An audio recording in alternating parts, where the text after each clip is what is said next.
nós estamos aqui no nosso momento de reflexão através desse canal Mensagens Edificantes.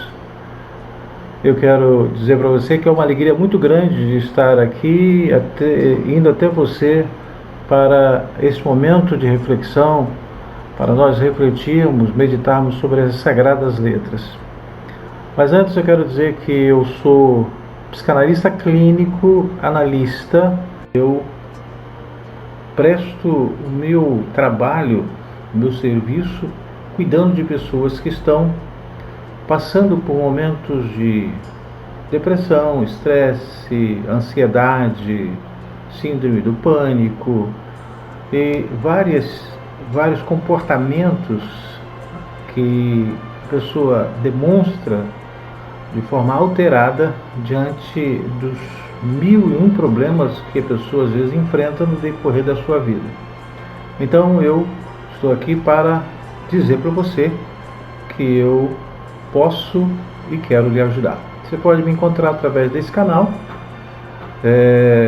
também através desse canal Mensagens Edificantes, também através do Instagram, através do Telegram, através do Facebook, através do WhatsApp.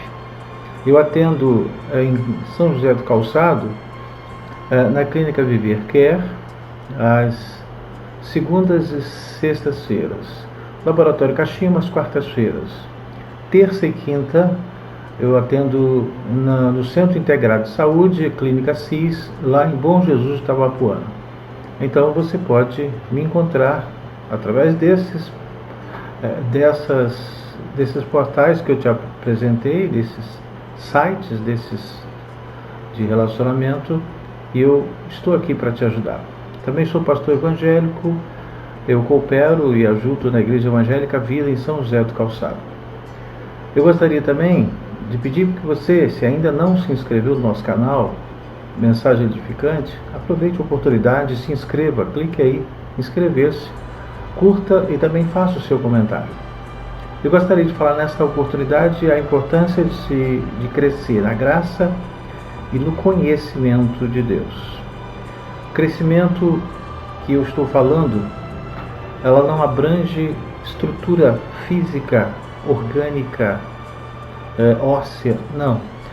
O crescimento que eu estou falando é interior. Forma de pensar, forma de agir, forma de sentir, comportamento, forma de encarar, forma de entender. Isso é crescimento. E eu gostaria de basear-me nesse texto que está na segunda epístola de Pedro, capítulo 3, versículo 18, diz assim: antes, crescei na graça e no conhecimento de nosso Senhor e Salvador Jesus Cristo, a Ele seja dada a glória, assim agora e no dia da eternidade. Crescer na graça e no conhecimento do Senhor significa perseverar na palavra, na comunhão, no partir do pão e na oração. À medida que você vai entendendo, você vai se agregando. Nós precisamos crescer na graça e conhecimento do nosso Senhor e Salvador Jesus Cristo, porque eu preciso enfrentar e saber enfrentar o desafio do nosso dia a dia. Como você que está em Cristo pode crescer na graça e no conhecimento da maneira adequada? Se você ainda não está em Cristo, a primeira coisa é você precisa conhecê-lo. Você precisa abrir o seu coração e entregar para Ele. Depois que você fizer essa parte, aí você vai buscar o conhecimento e você vai crescendo no conhecimento, no entendimento, e você vai tendo sabedoria para enfrentar desafios, enfrentar adversidades, enfrentar as guerras, enfrentar as lutas, enfrentar perseguições. Isso de uma maneira coerente, como um adulto e não como criança, e não como uma pessoa infantil, mas como adulto. Isso é interiormente. Você pode ter 1,50 m, 1,40 m, 1,80 m, 2 metros, mas o importante é o crescimento interior, o seu entendimento, o seu conhecimento, a sua sabedoria. A vida cristã, ela começa com o nascimento. Assim como no sentido natural, quando se recebe a graça de Deus em Cristo, acontece um novo nascimento, que é pelo Espírito e não pela vontade do homem. Está registrado lá em João capítulo 1, versículo 12 e 13, assim: mas a todos quantos o receberam, deu-lhes o poder de serem feitos filhos de Deus aos que creem no seu nome, os quais, versículo 13, não nasceram de sangue, nem da vontade da carne, nem da vontade do homem, mas de Deus. Nascimento interior. Algo novo acontece dentro. Quando falamos sobre salvação, significa Deus vir em direção ao homem através de Cristo, fazendo dele uma nova criação ou uma nova criatura, não pelo sangue ou pela carne, mas pelo Espírito Santo. Esta nova criação é obra de Deus, triuno, inexplicável e de uma forma sobrenatural. Ninguém sabe quando isso acontece. Ninguém pode suscitar essa nova criação, seja por religiosidade ou por sua própria vontade. João capítulo 3, versículo 8 diz assim: o vento sopra onde quer, ouves a sua voz, mas não sabes de onde vem, nem para onde vai. Assim é todo aquele que é nascido de Deus. A única forma saudável e adequada de conhecer a Deus é através das Escrituras Sagradas. A revelação que Deus fez a si mesmo desta forma, crescer no conhecimento de Deus, é a maior revelação do crescimento na graça. Oséias capítulo 6, versículo 3, ele diz assim: conheçamos e prossigamos em conhecer ao Senhor, como a alva a sua vinda é certa, e ele descerá sobre nós como chuva serôdia que rega a terra. Cristianismo é relacionamento. Quando Deus justifica o pecador e o chama de volta à sua comunhão, isso é cristianismo. Deus adota-o como filho, muda a sua mente, muda o seu coração, para que a palavra que antes era odiada passe a ser desejada, para que a comunhão se restabeleça por intermédio da pessoa do Espírito Santo, que passa a habitar no que é adotado e infunde nele a fé e o arrependimento para a vida. Desta forma, a salvação precede a fé e o arrependimento para a vida.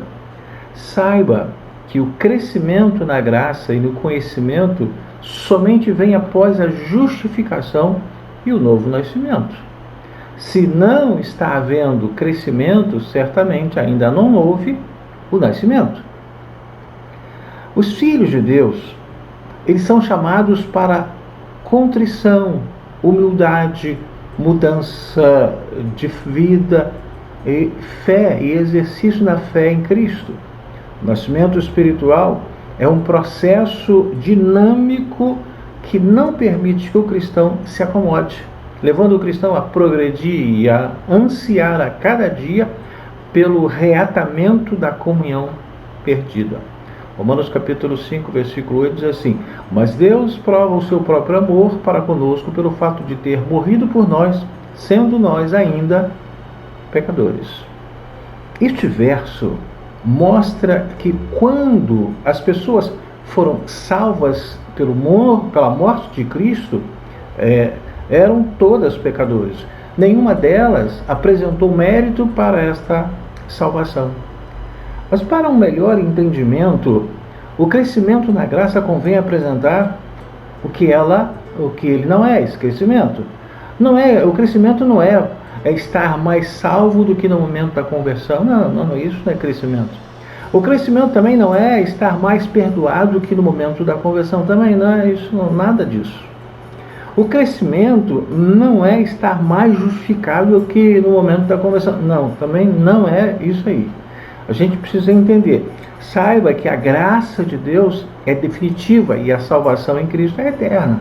Ninguém será mais salvo, ninguém será mais perdoado ou mais justificado que o outro. Não é este o crescimento pretendido, porque aí não há crescimento.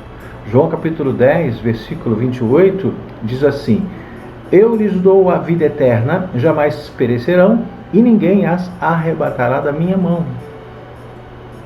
Mas aí você pergunta, o que é o crescimento cristão? Primeiro, é aprender mais sobre os preceitos de Deus através da palavra. É sentir-se desejoso de fazer algo para Deus, na obra de Deus. Terceiro, é abandonar de vez a justiça própria e viver pela justiça de Cristo. Primeira carta de Paulo aos Coríntios, capítulo 2, versículo 16, diz: pois quem conheceu a mente do Senhor, que o possa instruir? Nós, porém, temos a mente de Cristo. Considere a expectativa de crescimento de uma criança, de uma árvore, de uma flor, do jardineiro e seu jardim. Considere também algumas evidências bíblicas de mudança e crescimento de um cristão. Pedro, que negou Jesus por 3 vezes, depois de abençoado, depois dele ter uma vida transformada, Pedro chegou a morrer por ele. Paulo, da estrada de Damasco, ele teve a transformação para a estrada de Roma e ele mudou a pessoa de Paulo, de Saulo para Paulo. João, de filho do trovão para discípulo amado. Quais evidências, você pergunta, do crescimento na graça? Primeiro, o amor. Esta é uma evidência do crescimento na graça. Mas é preciso compreender, em primeiro lugar, que o amor que salva, o amor de Deus, é um ato prático que consiste na redenção em Cristo. Esse amor não se constrói ou não se constitui em sentimento de ternura, carinho ou tolerância, pois Deus é imutável e, por consequência lógica, impassional. O profeta Abacuque alerta que Deus é tão puro de olhos que não pode contemplar o pecado, que sua ira se acende contra o pecado e aí também contra o pecador. Da mesma forma, o amor cristão deva se constituir em atos práticos conforme o Evangelho de Cristo. E esse amor cristão é uma lei de ação, é um amor que exalta, mas também repreende, um amor que exorta, mas também que corrige. Perceba sobre a importância de se crescer na graça e no conhecimento de Deus. 1 Samuel capítulo 2, versículo 26, diz assim: o menino Samuel continuava a crescer, sendo cada vez mais estimado pelo Senhor e pelo povo. Observe o crescimento de Jesus, outro tipo de crescimento, desde o ventre de Maria. Está lá registrado, lá em Lucas capítulo 2, versículo 40. Diz assim: o menino crescia e se fortalecia em espírito, cheio de sabedoria, e a graça de Deus estava sobre ele. E depois, mais à frente, Lucas escreve lá no versículo 52, e crescia Jesus em sabedoria, e em estatura, e em graça para com Deus e com os homens. Eu quero que você entenda o seguinte: Jesus teve um período de crescimento de estatura, mas ele manteve o seu crescimento na graça, no conhecimento da sabedoria de Deus. Ele estabilizou o seu crescimento de estatura física, orgânica, mas ele continua crescendo. Eu gostaria de você considerasse algumas coisas que são importantes. Primeira consideração: a vida espiritual não aniquila a vida cotidiana. O homem moderno corre o risco em 2 extremidades. Primeiro, ele achar que não precisa de ser, vamos dizer assim, que não precisa de uma espiritualidade para ser pleno. Segundo, é ele alienar-se do mundo, da vida, em um puritanismo, como se tudo fosse pecado, achando que o batismo do Espírito Santo é a solução para todos os seus problemas. Uma vez cheio do Espírito Santo, ausente será das dificuldades. Isso não é isso que você precisa entender. Jesus Cristo foi 100% Deus, 100% homem. Ou seja, a vida espiritual de Jesus não aniquilou a sua vida humana. E a sua vida humana não aniquilou a sua vida espiritual. Em Lucas capítulo 2, versículo 52, fala bem claro que Jesus ia crescendo em sabedoria, tamanho e graça diante de Deus e dos homens.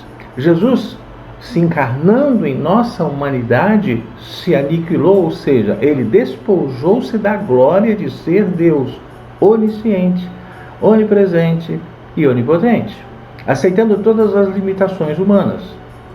Paulo, escrevendo aos Filipenses, capítulo 2, versículo de 5 a 11, diz assim: de sorte que haja em vós o mesmo sentimento que houve também em Cristo Jesus. Versículo 6, que segundo em forma de Deus não teve por usurpação ser igual a Deus.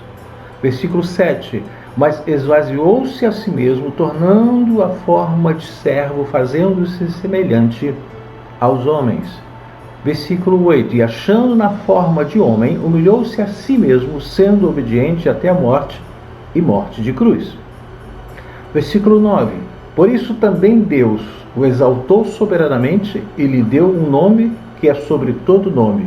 E versículo 10 também, para que ao nome de Jesus se dobre todo o joelho dos que estão nos céus e na terra e debaixo da terra. E o último versículo, versículo 11, e toda língua confesse que Jesus Cristo é o Senhor, para a glória de Deus Pai.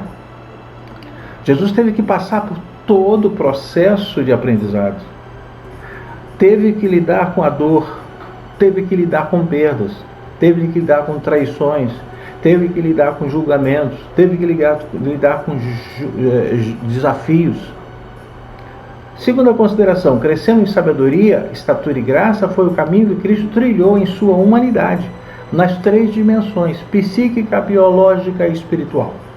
Jesus crescia na dimensão psíquica, que atinge todo o nosso intelecto, comportamento, afetividade, emoções. Isso é a dimensão psíquica. Jesus crescia na estatura, vida biológica, de recém-nascido, passando por todas as fases, criança, adolescente, juventude, até a sua vida adulta e depois a morte. Isso é biológica. Jesus cresceu também na graça diante de Deus e diante dos homens. Lucas capítulo 4, versículo 1, afirma: Jesus, cheio do Espírito Santo, voltou do Jordão e foi levado pelo Espírito Santo ao deserto. Na vida espiritual, esse é o âmbito espiritual, Jesus teve várias experiências poderosas com Deus. Batismo no Rio Jordão, venceu as tentações do deserto, pregou o Evangelho, viu manifestações empáticas e experimentou a transfiguração, a desolação na cruz, a consolação na ressurreição. Isto, psíquico, físico, biológico e espiritual. Tudo estava com Jesus. Em Jesus vemos como Deus é e como o homem deve ser. Na vida natural, Pilatos disse, lá em João capítulo 9, versículo 5, saiu, pois, Jesus fora, levando a coroa de espinhos e roupa de púrpura, e disse-lhes, Pilatos, eis aqui o homem. Jesus foi um homem fantástico. Quando compreendemos as Sagradas Escrituras, percebemos que nenhum homem da humanidade foi tão livre como Jesus. Jesus sentava com pecadores. Jesus sentava com as prostitutas, sem se corromper, sem se importar com o que falavam dele. Jesus era totalmente seguro, não dependia do conceito dos outros para ser feliz. Ele era feliz por aquilo que ele era, que ele é. Nenhum homem da humanidade foi tão desapegado como Jesus. Jesus não era preso a nada. Ele era pobre, não no sentido material, mas de espírito. Livre para realizar seus projetos e sonhos sem impedimentos ou fardos. Nenhum homem da humanidade foi tão realizado em sua vocação como Jesus. Jesus teve uma realização completa dentro do ser dele.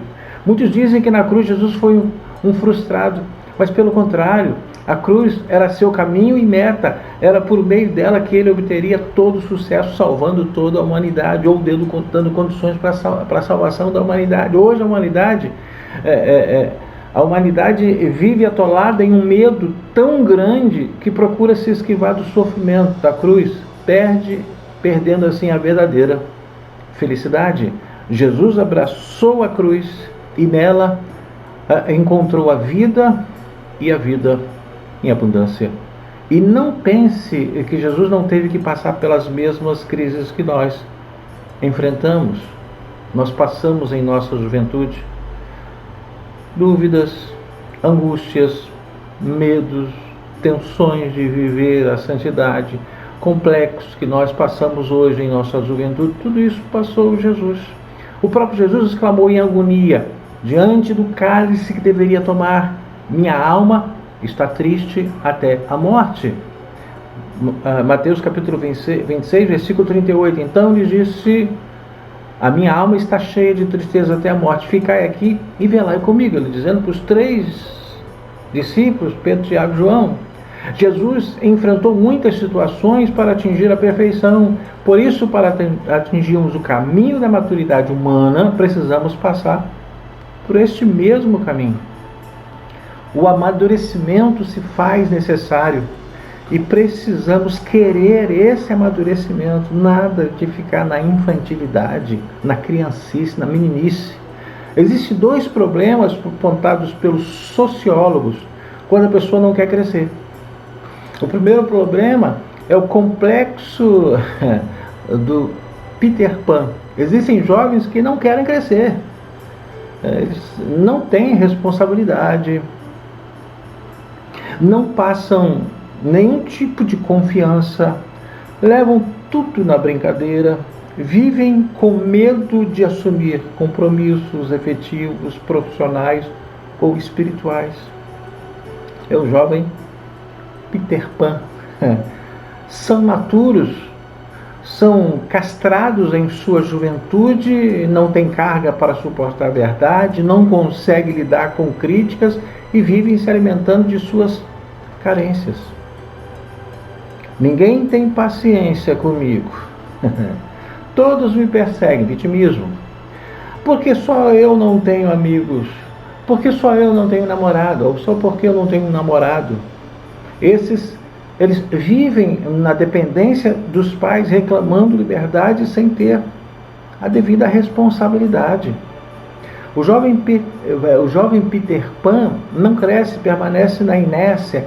O problema sempre está no outro, preferem sempre a zona de conforto e nunca escolhem o confronto. Por isso que eles não crescem. Segundo problema é o complexo do Homer Simpson. Jovens que não possuem jovialidade, são jovens que parecem velhos. Não se comprometem com nada que exija esforço. Estão sempre desmotivados e cansados. Nada. Não possuem grandes ideias, matrimônio, vocação profissional, faculdade, vida de santidade, missão no reino de Deus. Não são realizados em nada, por medo ou falta de iniciativa de ao menos tentar ou usarem seus sonhos. Só buscam a solução imediata para seus problemas. Geralmente a escolha é sempre o caminho mais fácil. É a zona de conforto. Rejeitam todo tipo de disciplina, seja espiritual, seja ela humana. Quando se trata de maturidade, o que define não é a idade, mas são as atitudes. 1 Timóteo capítulo 4, versículo 12, assim: ninguém despreze a tua mocidade, mas seu exemplo dos fiéis na palavra, no trato, no amor, no espírito, na fé, na pureza. Paulo escrevendo para Timóteo, um jovem. Se nós somos mais novos, ou mais velhos, mais altos, ou mais baixos, não importa, nossa maturidade será determinada por comportamentos e decisões tomadas diante de situações que realmente exijam uma ação diferenciada. Como lidamos? Como é que nós vamos lidar com as perdas? Como é que nós vamos lidar com as frustrações, com as dores, com as adversidades, com os pecados? Como nos comportamos quando somos exigidos responsabilidade de cada um de nós e comprometimento. Qual é a nossa atitude quando ninguém vê o que estamos fazendo? Virtude, caráter, honestidade. Precisamos nos formar, ler, nos preparar para alcançar os sonhos. Precisamos estabelecer metas. O sonho, ele precisa ter metas para a realização do sonho. Deus não vai dar algo que você não esteja preparado para saber administrar. Crescendo em sabedoria e estatura e graça é o caminho que devemos percorrer para atingir a maturidade humana. Então, é momento de você deixar de ser Peter Pan. É momento de você deixar de ser Homer Simpson. Cresça na graça e no conhecimento de Deus, e você será plenamente vencedor em todas as situações que você se deparar. Vamos orar. Pai, no nome de Jesus, obrigado por este momento, por esta oportunidade, e que a tua palavra, que é viva e eficaz, possa alcançar e possa realizar pela qual ela foi apresentada. Em nome de Jesus Cristo. Amém. Eu quero agradecer a sua atenção, esse momento que nós estamos aqui, e na próxima semana nós estaremos de volta. Que Deus te abençoe rica e poderosa e abundantemente. Até lá. Deus te abençoe. Não se esqueça de se inscrever, não se esqueça de curtir e não se esqueça de comentar. Amém.